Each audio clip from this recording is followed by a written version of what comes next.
Hi everyone, my name is Megan and today I will be teaching you guys ways to sustain our environment. This curriculum appeals to those between 3rd through 5th grade. So this is an overview of what we will be learning today. In this lesson, students will practice fun and educational ways to keep our environment healthy. The skills acquired are learning the 3 R's, classifying recyclables, making crafts out of recyclable products, and activities in the garden. So let's first start off with, what does sustaining our environment mean? To sustain our environment is to maintain the quality of our surroundings and to keep the wildlife thriving. Throughout the curriculum, this is our main idea, and we will be working together on how we can work towards sustaining our environment. To begin with, I will provide you guys with some background info. As many of you know, there are many factors that contribute to an unhealthy environment. Some of these include littering, pollution, and greenhouse gases. Littering affects the environment negatively because animals can mistake garbage as food and get very ill by consuming it. Pollution is gases and fuels released from factories and cars, and that can cause harm to many animals and humans. The last one, greenhouse gases. These gases can be produced in agricultural/industrial practices and are one of the leading factors of global warming today. So the question is, how can we help? So let's first start off with introducing you guys to the 3 R's and what are they. The first one of the 3 R's is reduce. What is reduce? To reduce is to decrease the amount of something. You usually hear this term being used or referenced by your math teacher when you are subtracting. The how. You can reduce the usage of plastic by bringing your own reusable bag when you go shopping. You can reduce the usage of electricity by turning off the lights when you are not using them. You can reduce pollution by carpooling with a friend to school. The second one of the 3 R's is reuse. To reuse is to make use of something after it has already been utilized before.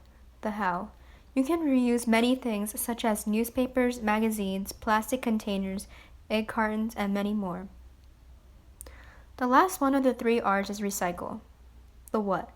Recycling is turning scraps or waste into reusable products. The how. You can recycle glass, paper, vegetable/fruit scraps, and many more. So this slide is about classifying recyclables. In this slide, I will introduce you guys to a scenario that you are all familiar with. In school, we may wonder, why are there so many different kinds of recycling bins, and which bin is for what material? The common materials that we see in a school cafeteria are juice boxes, straw wrappers, aluminum cans, plastic containers, paper trays, and food.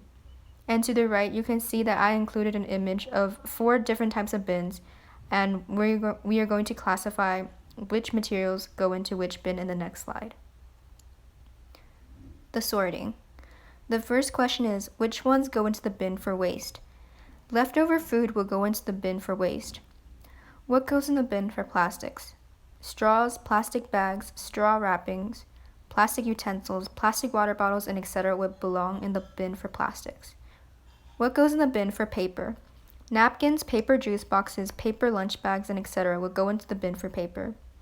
The last one is, what goes in the aluminum bin? Aluminum foil, soda cans, and etc. would usually belong in the aluminum bin. Next is activities and fun. These are some fun activities that I created with the 3 R's. To reduce the usage of electricity, try making your own DIY candles. It is fun and resourceful. Here I included a link to a YouTube video that will help you walk through this process of creating your own candle. The second activity based on the 3 R's is reusing. Reusing materials can create unique outcomes, and in return it helps our environment. So here I suggested using a tin can, but of course you can use other reusable materials. So the first step is take an empty tin can. The second step is have a parent remove the lid of the can. The third is you may decorate the outside of the can however you like. Some ideas to start you off if you are stuck are using the can as a vibrant container for art stencils, flowers, or just a jar to put candy in. There are many things that you can create with a tin can. If you want more craft-related ideas, I put a link to a YouTube video that you can check out.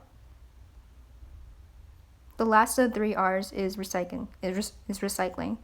In our lesson, we learned a lot about the process of recycling. We learned that even food scraps can be recycled and can be turned into compost for soil. Here's a video of the process of composting that you can check out if you need some guidance. So here to the right, you see a picture of food scraps turned into soil for a garden.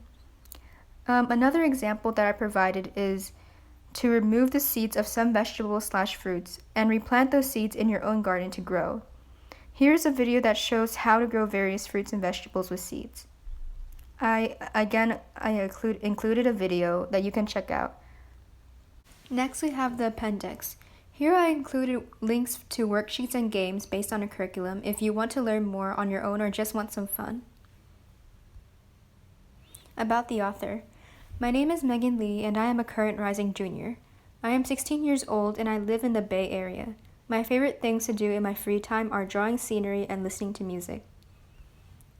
Thank you for watching. If you have any questions about the curriculum, you can contact me at the email down below.